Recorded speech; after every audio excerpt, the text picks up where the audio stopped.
É bom estar com vocês aqui, poder compartilhar um pouco da palavra de Deus.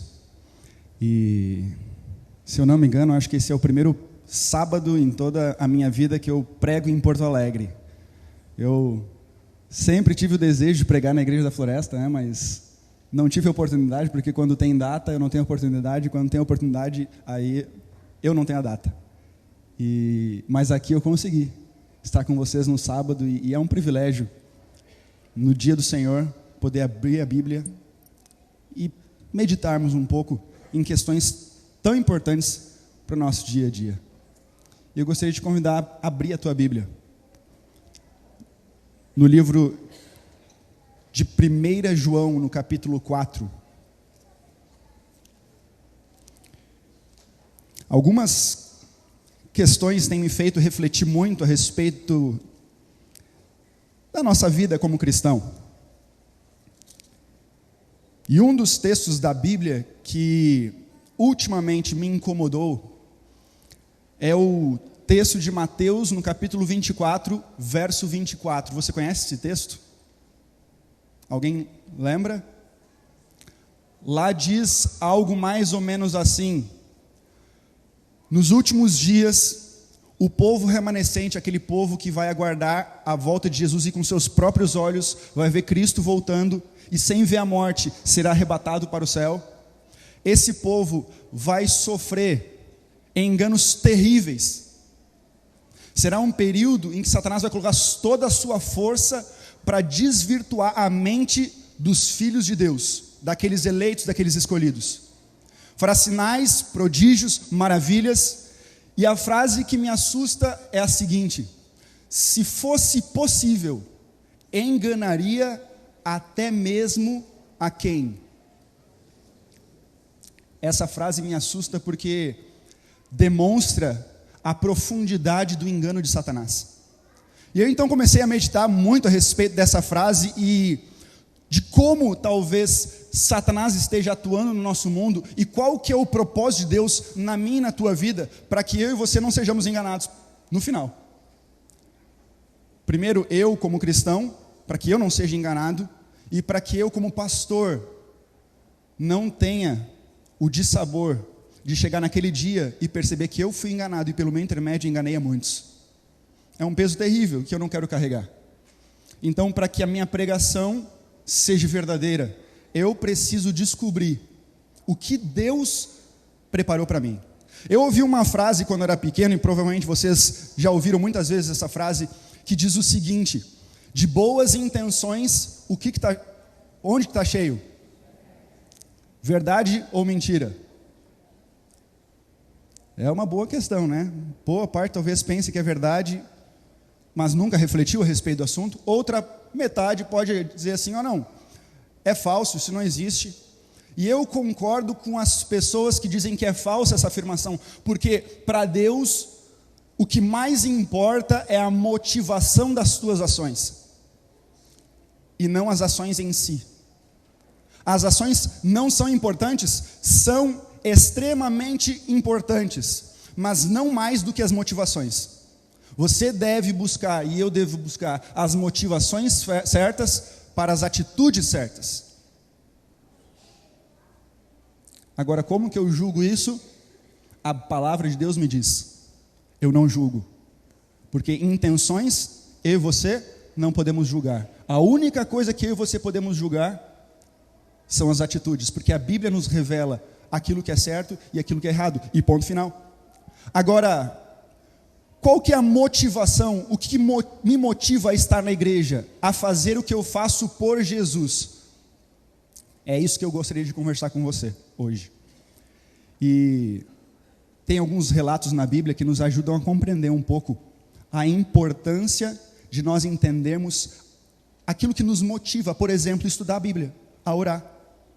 Tem como alguém orar a vida inteira? Ser aquela pessoa que ora 2, 3 horas, que estuda a Bíblia 3, 4 horas por dia, conhecedor da palavra, e não ser um amigo de Deus, ou não ter comunhão com Deus? Isso é possível? É ou não é? É possível ou não é? É, não é? eu creio que é possível a pessoa não ter comunhão com Deus, estudar muito a Bíblia.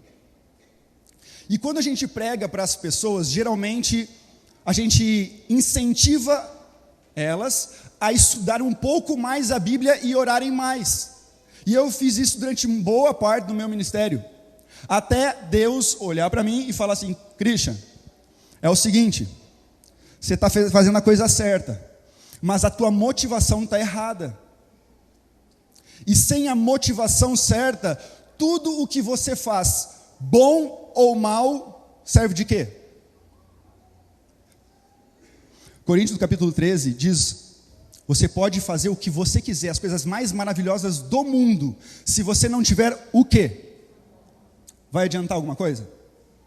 A motivação importa? Importa. Importa. Sem amor, nada vale a pena. Porque tudo o que Deus fez para que eu e você compreendêssemos a respeito da salvação, era com um propósito só: melhorar os teus relacionamentos. E eu quero te provar isso na Bíblia agora. Você está com a Bíblia aberta em 1 João, nós vamos ler a partir do verso 7 do capítulo 4. Porém, antes de você iniciar a leitura comigo, feche teus olhos de forma bem rápida, vamos pedir a bênção de Deus mais uma vez. Querido Jesus,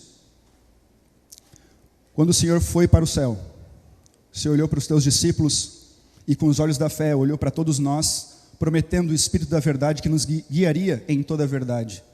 E nós reclamamos neste momento a tua bênção. Que o Senhor envie Ele mais uma vez para fazer-nos entender as palavras do teu sagrado livro. E que saímos daqui cheios do teu Espírito, certos da verdade que absorvemos e prontos a obedecer. São as bênçãos que nós humildemente pedimos no teu sangue. Amém, Senhor. No capítulo 4, verso 7 diz o seguinte: amados, amemo-nos uns aos outros, porque o amor procede de Deus, e todo aquele que ama é nascido de Deus e conhece a Deus. E o verso 8 é muito conhecido, dizendo: aquele que não ama não conhece a Deus. Por quê? Deus é amor. Ou seja, Deus não tem amor, Deus é o próprio amor. Abra a Bíblia lá no capítulo 17 de João, não de 1 João, agora de João, Joãozão, o Evangelho de João.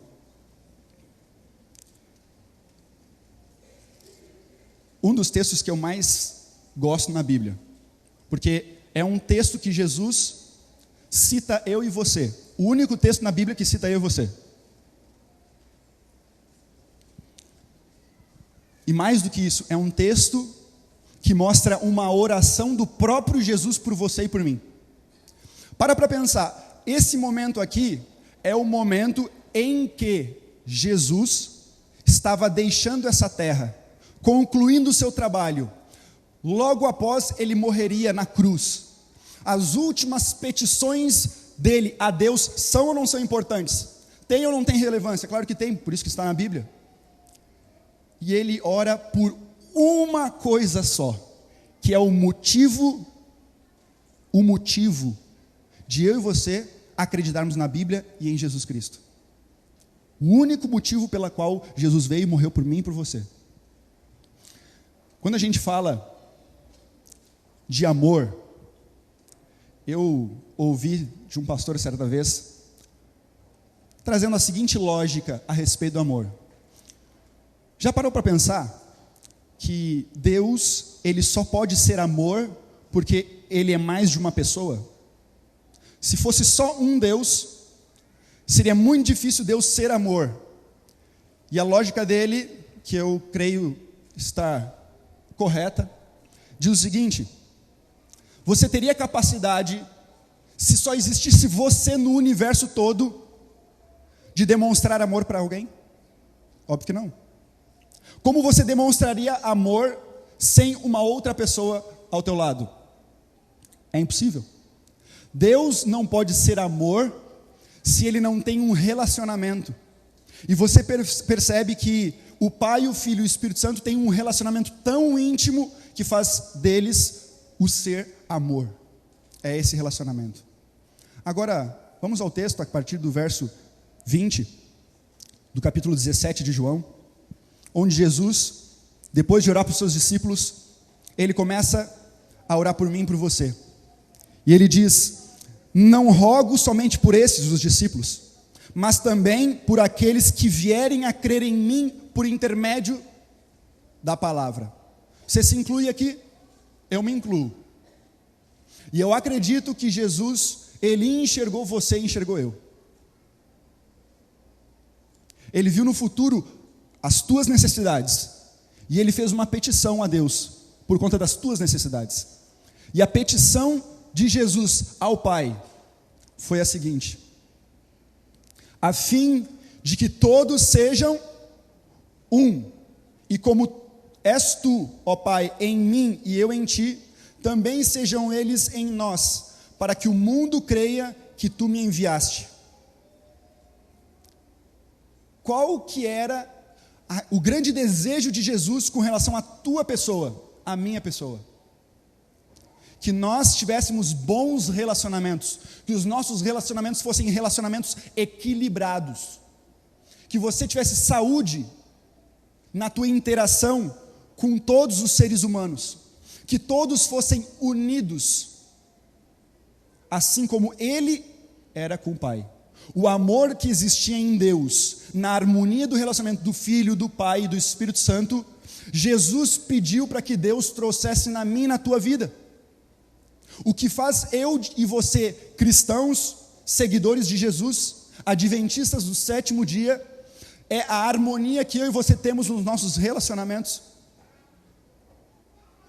Se eu faço um monte de coisa para Jesus, pela igreja, se eu me dou muito, mas eu não tenho harmonia nos meus relacionamentos, eu estou até fazendo coisas boas, mas a salvação não vem pelas obras, a salvação é de Cristo Jesus, é pela graça, e o motivo da graça são os relacionamentos, primeiro com Deus, e depois com as outras pessoas.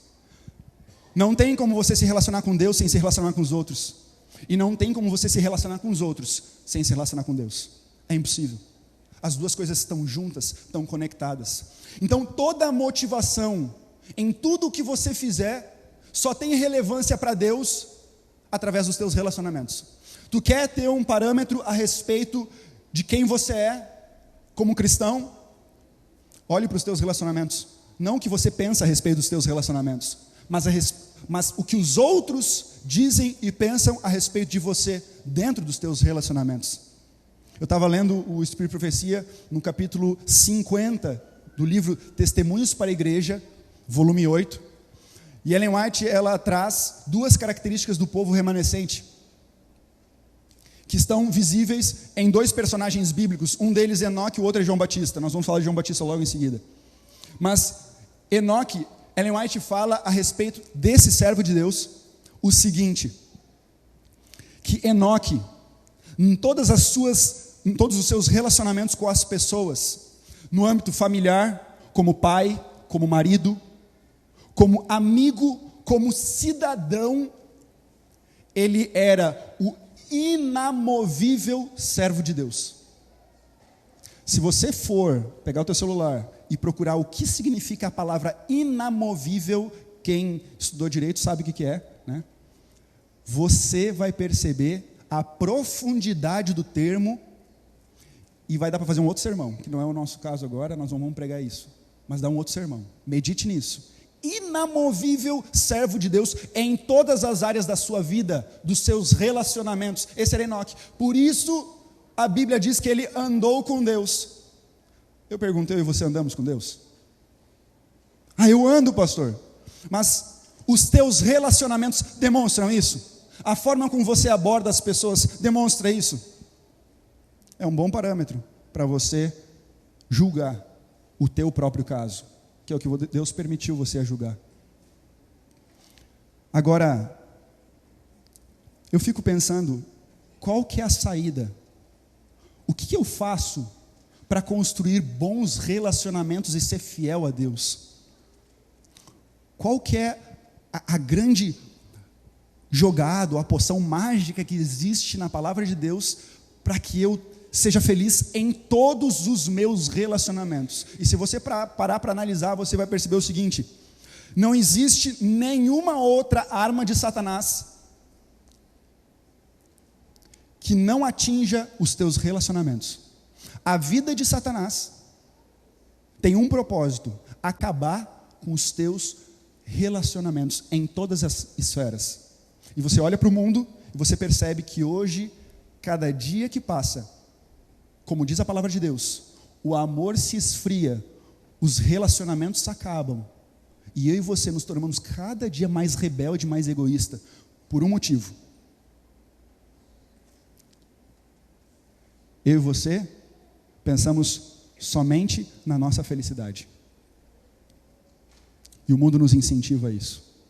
E a gente quer muito isso. E a gente busca a vida inteira isso, a nossa felicidade. E eu encontro na Bíblia algumas palavras que Jesus dirigiu a algumas pessoas que me ajudam a entender como eu posso ser feliz nos meus relacionamentos. E eu quero compartilhar isso com você hoje. A primeira está lá no livro de Lucas, no capítulo 7. Você pode ir abrindo a sua Bíblia lá. Lucas, no capítulo 7, nós temos uma história interessante a respeito de João Batista.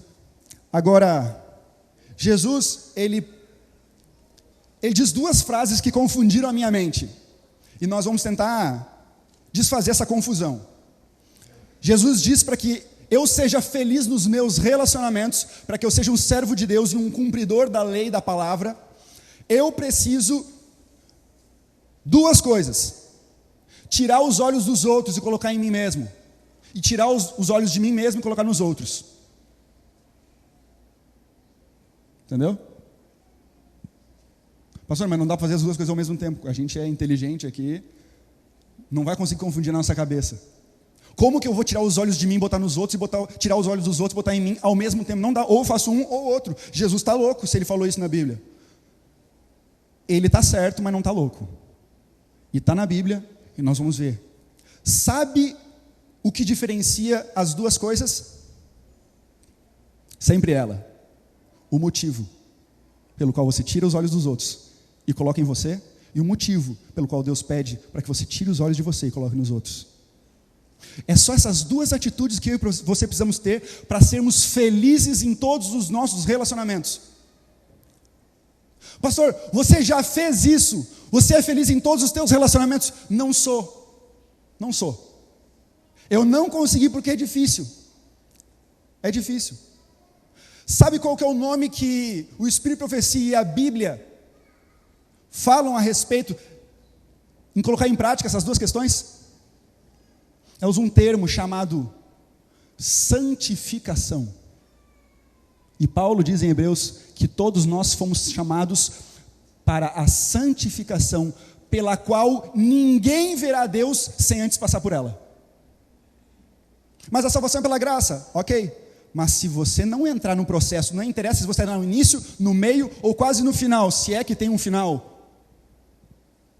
Se você não estiver no processo, não existe possibilidade de você entrar no céu. Mas como eu entro no processo? O que diz se eu estou ou não estou no processo? Vou te dizer agora. A motivação. Importante a motivação, né? A Bíblia fala sobre muitos aspectos da nossa vida, mas nenhuma delas faz sentido se nós não entendemos a motivação. Você pega o Antigo Testamento, vai dar um nó na tua cabeça, se você não entender o que motivava Deus a falar o que Ele falou, na época que Ele falou, para as pessoas que Ele falou. O motivo para Deus não é importante, é a única coisa que importa. Vamos ler a história, capítulo 7, a partir do verso 18, acompanhe comigo a leitura.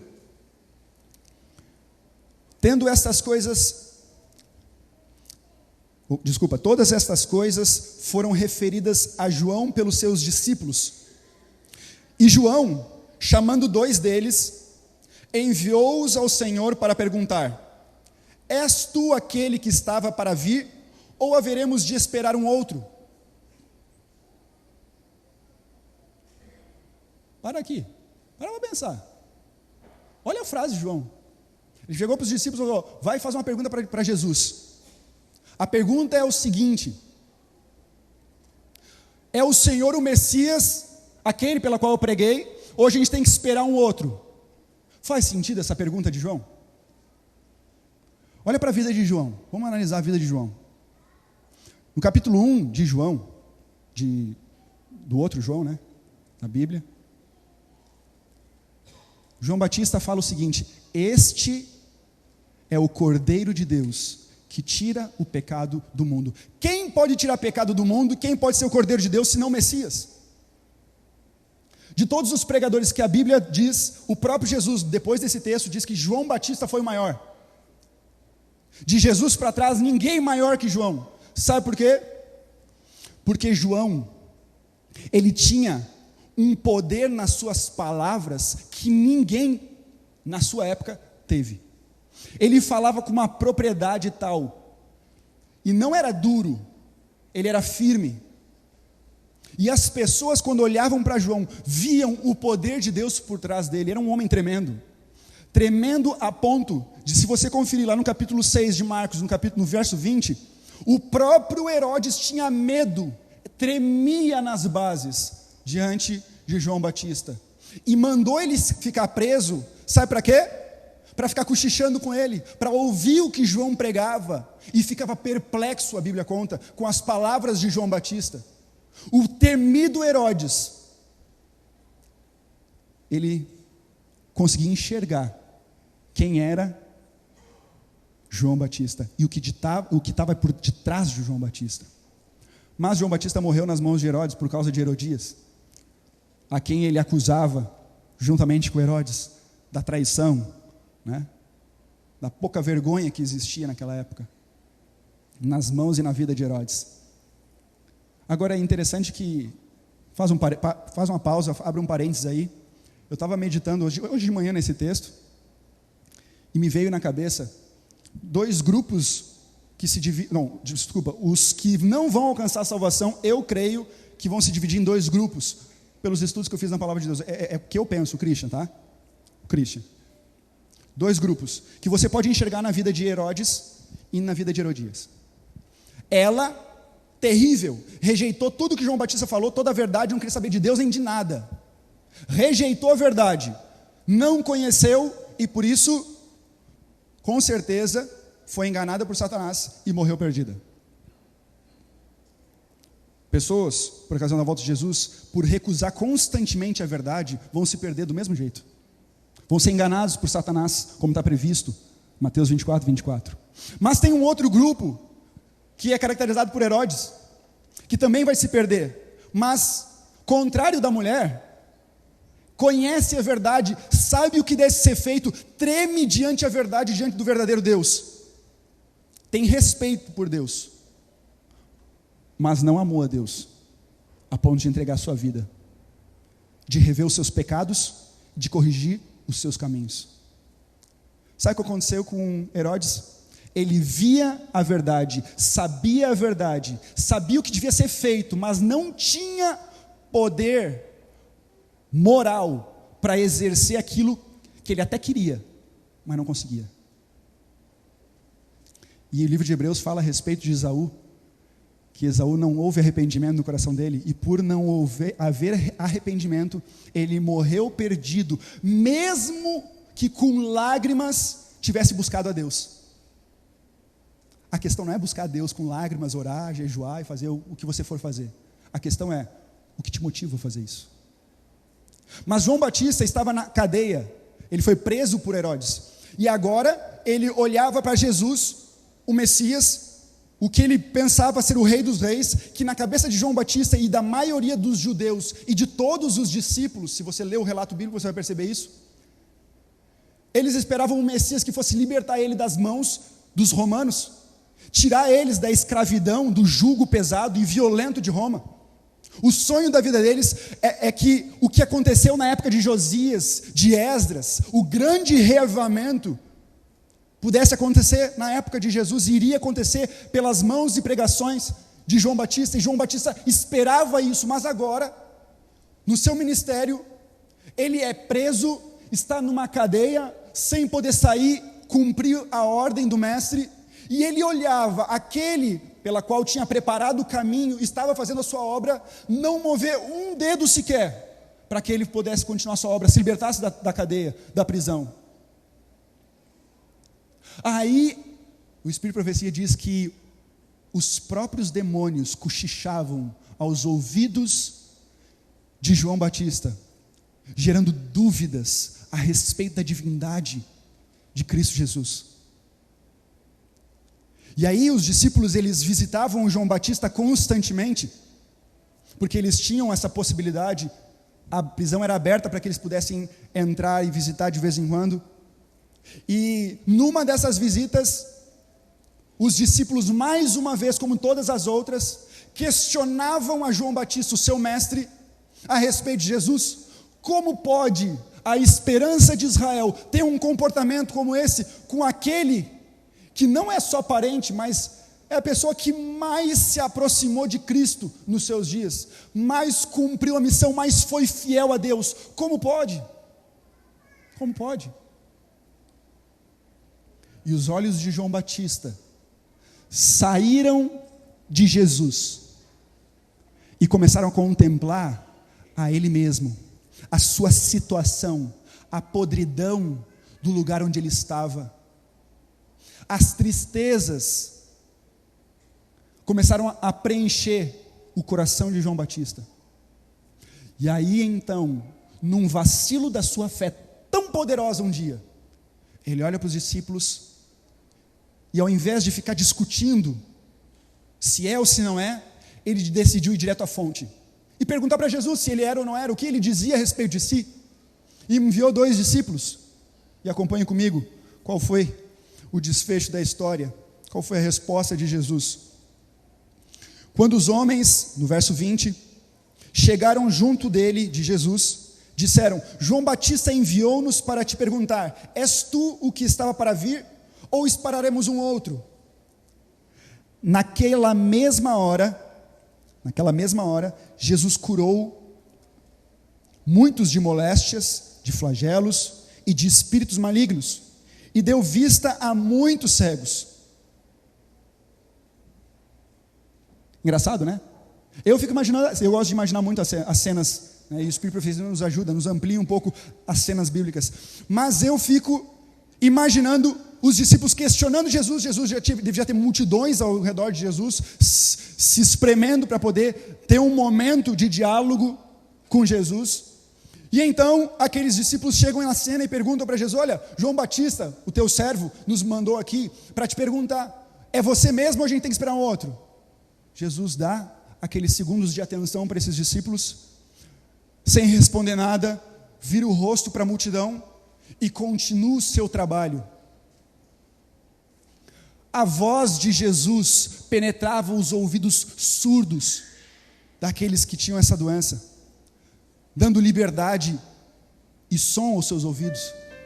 As mãos singelas e com grande amor tocavam os olhos dos cegos, e os cegos começavam a ver os primeiros lampejos da luz e do rosto daquele que tinha libertado. Demônios que existiam na época no corpo de pessoas e que atrapalhavam a vida de muitos, obedeciam a simples ordem, uma palavra curta, simples, mas poderosa de Cristo Jesus, e saíam daqueles corpos. Muitas mais maravilhas foram feitas por Jesus ao longo daquele dia, sem uma palavra falar para aqueles discípulos. Sem uma palavra.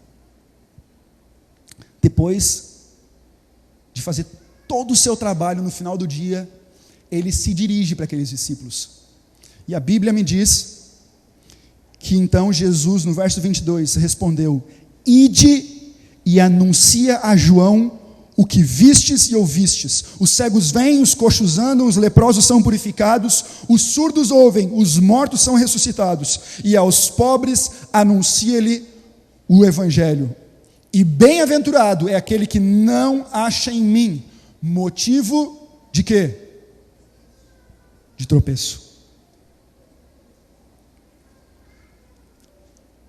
Se você fizesse uma pergunta para alguém, essa pessoa virasse a cara e continuasse fazendo o trabalho dela, o que você faria? Eu ia embora. Eu não sei você, mas eu com certeza ia embora. Mas Jesus era tão maravilhoso, que eles não aguentaram. Eles não conseguiam ir embora, porque Jesus fazia coisas maravilhosas. E ele falou: como ele faz isso? Olha o que ele fala, olha como ele toca, olha como ele trata as pessoas. E eu acho que o queixo daqueles discípulos caiu. E eles passaram um dia contemplando a Cristo Jesus. Talvez da mesma forma que Moisés subiu ao monte e contemplou o próprio Deus, o próprio Jesus, o Criador. E ao descer, o que aconteceu? As pessoas viam no rosto de Moisés a glória de Deus. Depois de um dia inteiro contemplando a Jesus, Jesus olhou para eles: bom, agora vocês têm a mensagem que eu quero passar. Vocês contemplaram a glória de Deus, agora vocês podem, por vocês mesmos, transmitir a mensagem que eu tenho. Jesus tem feito isso e aquilo. Fala para João. Você entende que Jesus não chegou para ele e falou assim: vocês não estão vendo o que eu estou fazendo aqui? Estou curando um monte de gente, vai lá e fala para ele. Estou pregando o evangelho, fala para ele isso, está se cumprindo a escritura. Jesus não fez isso, porque ele sabia que João Batista não teria como sair do poço da depressão em que ele estava, se ele não conseguisse tirar os olhos de si e contemplar Cristo. Mas eu pergunto, como João contemplaria Cristo, se ele estava na cadeia?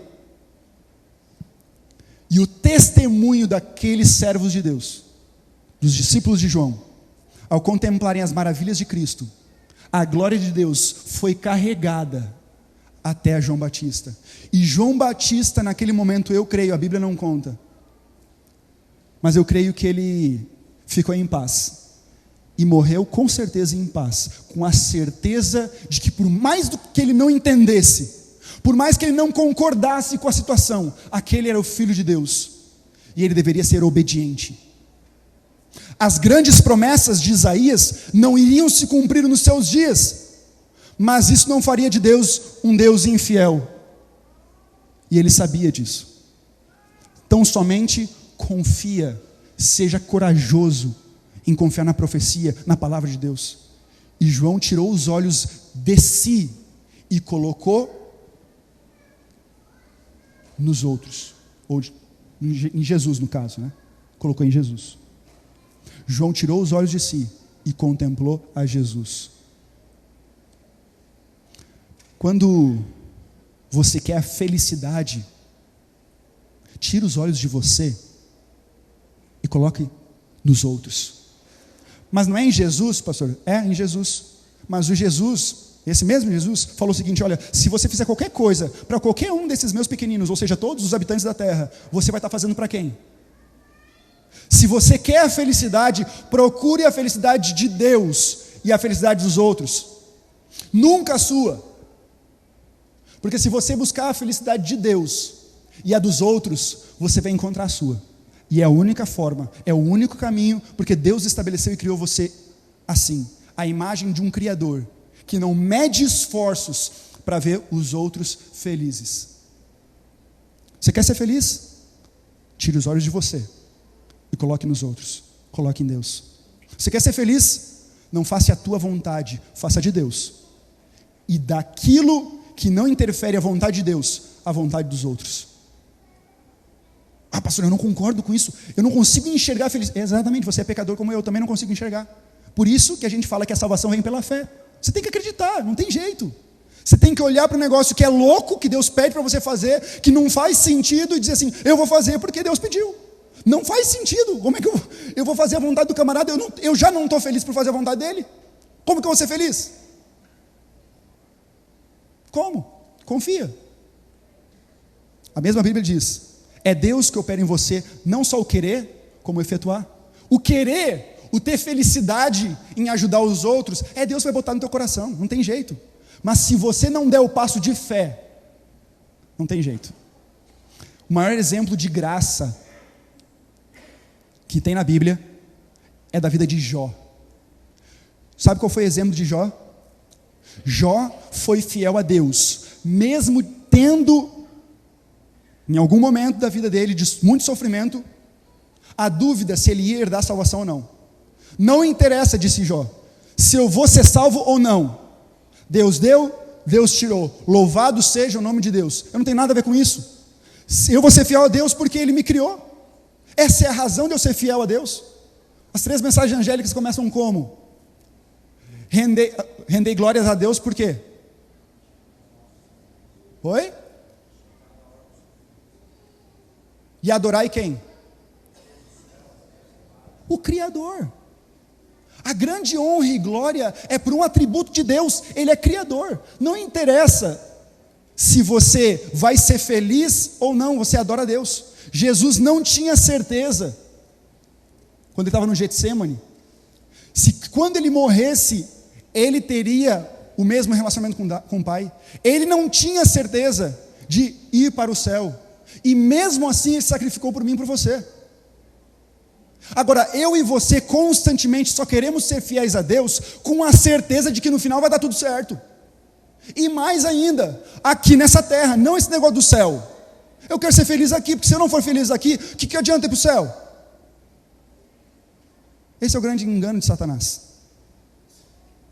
Você e eu sermos interesseiros. A gente vai fazer a coisa certa, mas o motivo é errado. No final, o motivo é o que importa. Você obedece a Deus porque Ele é Deus, Ele mandou e ponto, acabou, está na Bíblia, e Deus pediu.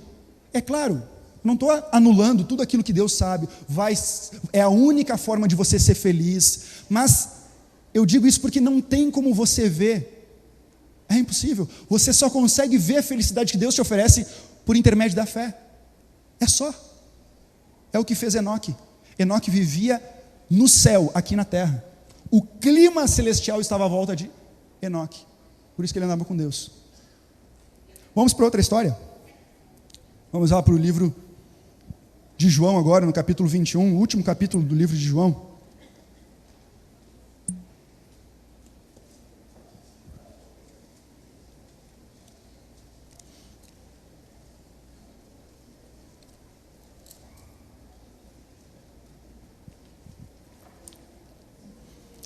A partir do verso, ou melhor, todo o capítulo 21, nós vamos analisar mais o final do capítulo, a partir do verso 19, mas se você pode acompanhando para nós ganharmos tempo, eu vou contar para vocês o que está relatado aqui na Bíblia. Jesus já havia morrido, Jesus já havia ressuscitado, os discípulos, eles estavam pescando, quem pesca, e é um bom pescador, não fica só mostrando foto, né? Mas mostra no anzol mesmo o peixão. Sabe que para você pescar bons peixes, você tem que ir de madrugada. É o melhor horário para você pescar. Até porque, se você tem isso como tua profissão, peixe fresco é de manhã cedo. Se você vai para a praia, você chega bem de manhã cedo, bem de manhãzinha na praia, os barcos estão voltando. É normal isso. O pessoal vai na madrugada e volta pela manhã. E com os discípulos não era diferente. João não, a história não é de João. Ele vai entrar na história, mas é de Pedro. Pedro, ele tinha o mesmo pensamento de João Batista. Cristo devia libertar eles do jugo romano. Não aconteceu. A mesma decepção de João Batista aconteceu na vida de Pedro e de todos os discípulos. Eles estavam tristes. Se você pegar o relato da história dos discípulos a caminho de Emaús, você vai perceber que eles estavam falando, olha, a gente esperava que ele fosse o Messias verdadeiro, porque Jesus morreu, e só João ficou do lado, todo mundo fugiu, porque eles esperavam outra coisa, eles esperavam a morte dos romanos pela espada, e Pedro amava Jesus a ponto de dar a sua vida, mas o Jesus errado,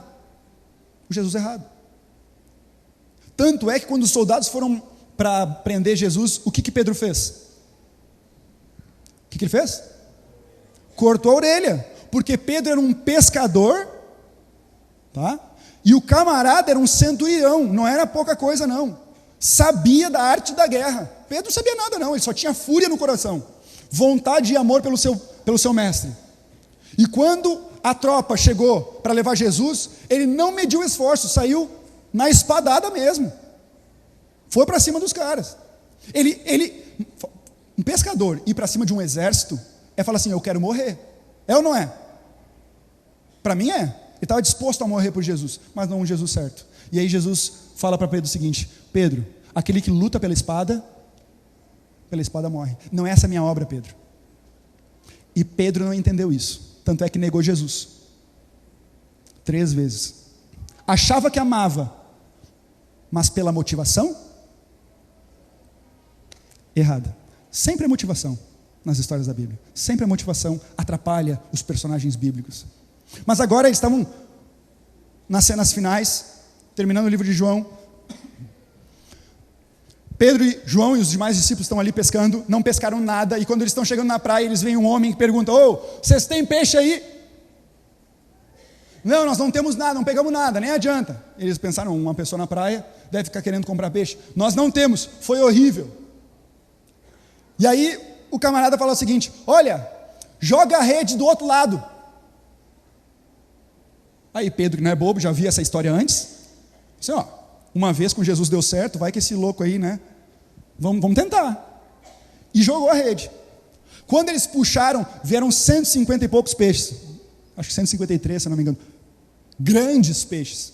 Eles não conseguiram nem botar dentro do barco por causa do peso, para não arrebentar as cordas. Quando aquilo aconteceu, diz a Bíblia que João olhou para Pedro e falou, cutucou assim: ô Pedro, é certo que é Jesus? Quando Pedro ouviu e olhou, aquele é Jesus, aconteceu uma coisa estranha na Bíblia.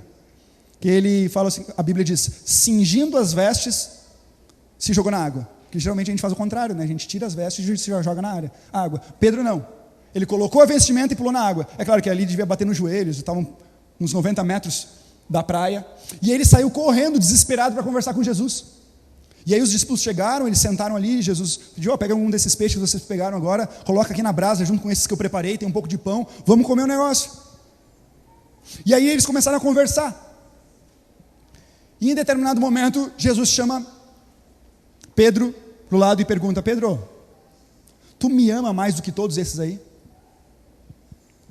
Aí Pedro diz: claro, Senhor, claro que eu te amo. E aí Jesus volta a perguntar, depois de alguns segundos de silêncio: Pedro, você me ama mais do que todos esses? Pedro: te amo, Senhor. Passam mais alguns segundos e ele pergunta de novo: Pedro, pela 3ª vez, tu me ama mais do que todos estes? Aí Pedro ficou chateado, diz a Bíblia. Senhor, tu sabe que eu te amo, tu conhece as profundezas do meu coração. Por que o Senhor está perguntando isso? Eu te amo. Eu te amo. E aí ele disse: então vai e apacenta as minhas ovelhas. Depois disso ele falou assim: vem cá. Vem cá, Pedro. Quero te contar um negócio. Quero conversar contigo. Diz o relato bíblico que quando Pedro começou a seguir Jesus, verso 20, então Pedro, voltando-se, viu que também ia seguindo o discípulo a quem Jesus amava, o qual na ceia se reclinara sobre o seu peito. Ou seja, você conhece, né? Quem que é? João. Um pouquinho antes, Jesus havia falado também algumas palavras que diziam a forma com que Pedro haveria de morrer. Pedro tinha um plano a seguir, o plano de Deus. E esse plano competia glorificar a Deus com a sua morte. E você sabe que a morte dos discípulos, prematuramente, de uma forma horrível, ajuda a nós confiarmos ainda mais no relato bíblico. Ou seja, teve um propósito do próprio Deus. Eles não morreram por acaso, do jeito que morreram. E Jesus falou da morte de Pedro. Só que quando ele começou a caminhar atrás de Jesus, todo aquele sentimento de vaidade havia ido embora. Toda aquela rebeldia de Pedro tinha ido embora. Mas numa fraqueza só, num momento, seguindo a Jesus, olhando para João que vinha junto, o ciúme veio no coração dele. E ele pensou assim: peraí, ele está te seguindo também, mas o Senhor falou só da minha morte. Como assim? E João? Não vai acontecer nada com João, não? Nesse momento, Pedro tirou os olhos de quem? Tirou os olhos de si e colocou nos outros. Senhor, e João? E o fulano na minha igreja lá? Só eu que tenho que sofrer? Só eu que tenho que trabalhar? Só eu tenho que jejuar? Só eu tenho que fazer isso, tenho que fazer aquilo? E o bonitão lá, não vai acontecer nada com ele? E o fulano que tem uma família feliz? E o outro que tem posses? E o outro que não vê, parece não está triste? E aquele que não faz nada na igreja? Sabe, aquilo que eu e você fazemos constantemente, todo sábado, questionar a Deus. Por quê? Olhando para os outros. Olha a resposta de Jesus. Respondeu-lhe Jesus, verso 22. Pedrão, se eu quero que ele permaneça até que eu venha, que te importa? Ele era duro com Pedro, né? Coitado do Pedro. Mas que Pedro era duro com todo mundo, ele aguentava a repreensão de Jesus. Que te interessa a respeito de João? Jesus está dizendo para mim e para ti hoje, sabe o quê? Christian, igreja do Iguatemi, o que te importa os outros? Quem te perguntou? Quem? Para de olhar para os outros. Você quer o plano de Deus, saber o que você deve fazer ou não fazer? Não olha para os outros, olha para você. Quer mudar em termos de mudança de vida? Não olhe para os outros, olhe para você. É importante você olhar para si. É importante você fazer uma análise do teu coração. Esse é o princípio de todo arrependimento. É impossível você se arrepender por aquilo que você não considerou, aquilo que você não foi atrás, aquilo que você não vasculhou dentro do teu coração. Por isso que é importante nós confessarmos a Deus com as nossas palavras. Porque não é que Deus não sabe, mas é que Deus precisa que a gente fale, porque o falar é difícil, reconhecer é difícil, e aí começa você olhar para você mesmo e você querer essa mudança, você traçar planos de mudança, não para os outros, para quem? Para você. Deus, querido, preparou uma vida maravilhosa de felicidade em todos os teus relacionamentos, em todos eles. E só tem um caminho para que você consiga alcançar essa felicidade nos teus relacionamentos. No que compete à felicidade, tire os olhos de si e coloque os olhos em Deus e nos outros. No que compete à mudança de estilo de vida, mudança de caráter, esqueça que existem pessoas ao teu redor. E só lembre de você nas tuas orações, no almoço com os teus amigos, nos comentários que você faz. Esqueça dos outros. Falou de mudança? Pense em você. Pense em você. Quer saber o que faz a minha oração e a minha leitura da Bíblia serem aceitáveis para Deus e me auxiliarem? O motivo pela qual eu faço isso. Se você lê a Bíblia buscando a felicidade dos outros e a tua mudança, a Bíblia vai fazer sentido. Todo J, todo tio, todas as palavras, cada letra vai fazer sentido para a tua vida. Se você lê a Bíblia buscando a felicidade dos outros e a tua mudança. Se você lê a Bíblia por qualquer outro motivo, você não se relacionou com Jesus. Porque o único motivo da graça existir é para que você busque a felicidade dos outros e a tua mudança. A graça, ela está à tua disposição, mas ela só pode ser usada dessa forma. Eu fico olhando para o povo remanescente, ou seja, eu e você, eu creio nisso, que vai preparar um povo para a volta de Jesus. O povo remanescente. Ellen White diz que tem o espírito, as qualidades que haviam em Enoque e João Batista. Sabe o que tinha em comum em Enoque e João Batista que proporcionavam eles serem ícones nos seus dias? Ellen White fala o seguinte: tanto um quanto o outro, eles meditavam na pessoa de Jesus. Eles exploravam a pessoa de Jesus.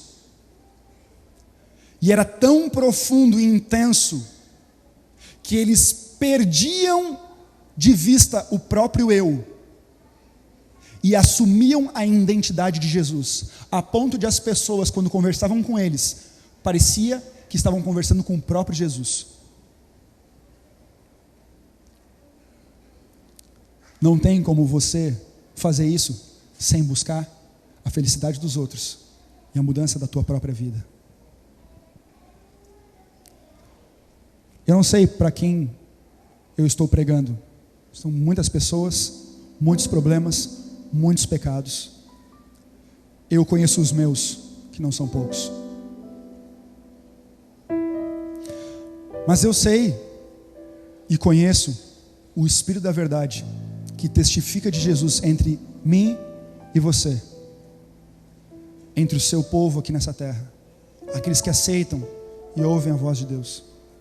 E esse Espírito quer te proporcionar uma felicidade que foge da tua imaginação. Não será compreendida por você até o dia que você tomar uma atitude de obediência a Deus.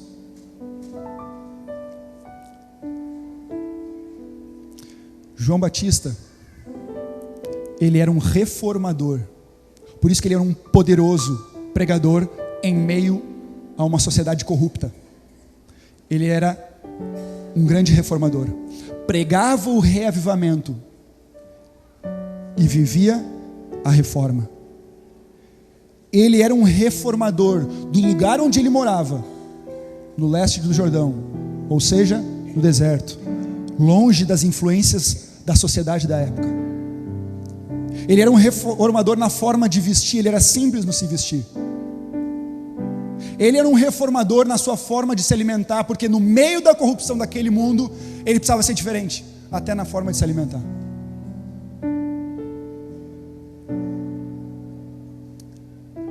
João Batista, ele era um reformador da sua vida por completo.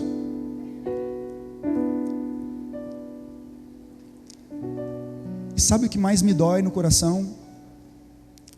É que João Batista não tinha 1/100 das informações que eu e você temos a respeito de todos esses assuntos.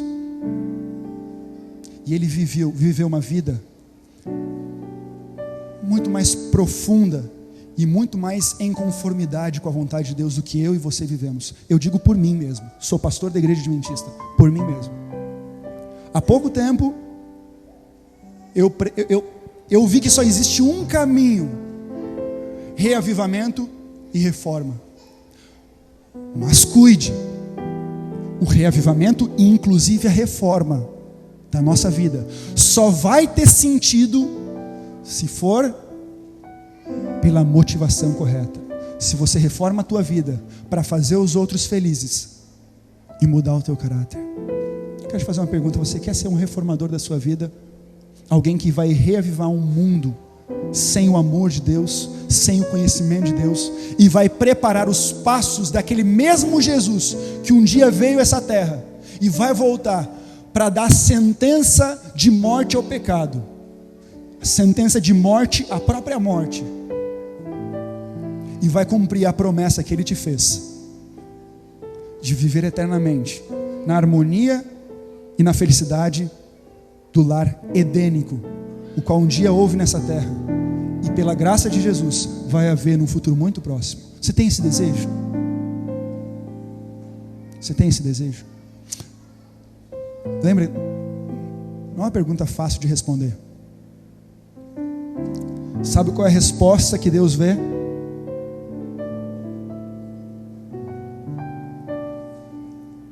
Eu estava trabalhando como capelão na escola, e aí eu dava aula de Bíblia para os alunos da 5ª e da 6ª série. E aí um aluno veio me fazer uma pergunta. A professora me chamou: pastor, um aluno tem uma dúvida, ele não tem jeito, ele quer falar com o pastor de todos os jeitos, vai lá conversar com ele. E eu fui, falei: não, Criança deve ter aquelas dúvidas, né, infantis e tal. E fui até meio assustado, porque ele foi tão incisivo em perguntar alguma coisa que quando uma criança pergunta, você fica com os dois pés atrás, né? Porque vai te pegar em algum jeito, de um lado ou de outro vai te pegar. A criança é impressionante. E eu sentei do lado dele, ele sentou do meu lado, olhou para mim e falou assim: pastor, eu estou com uma dúvida que... Do jeito que ele falou, parecia que a Bíblia não fazia sentido se aquela dúvida não fosse esclarecida. E ele olhou para mim, fez aquele suspense todo, aquela timidez da criança também ajuda a aumentar a agonia do pastor que estava ali, né, ansioso para saber qual que era a indagação, com medo de alguma coisa mais cabeluda, né, aparecer. E aí ele olha para mim e diz: pastor, qual que era a língua que Adão e Eva falavam no jardim do Éden?